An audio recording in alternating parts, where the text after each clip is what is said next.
Tere!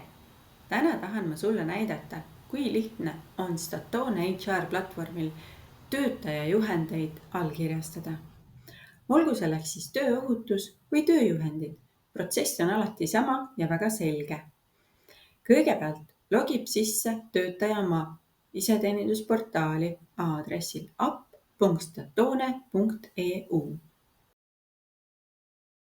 Avalehel näeb ta kohe, millised juhendid vajavad tähelepanu. Need on märgitud punaselt. Kui töötaja klikib juhendi peale, avaneb dokument.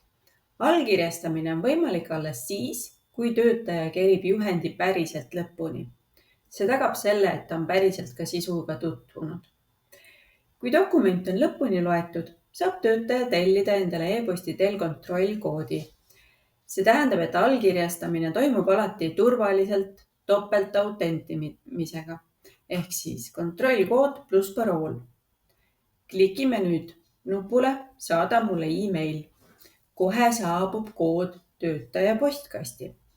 Sisestame selle siia, lisame oma parooli ning kinnitame, et oleme juhenditega tutvunud ja nõustame selle tingimustega. Kui vajutan allkirjasta, ongi dokument digitaalselt allkirjastatud.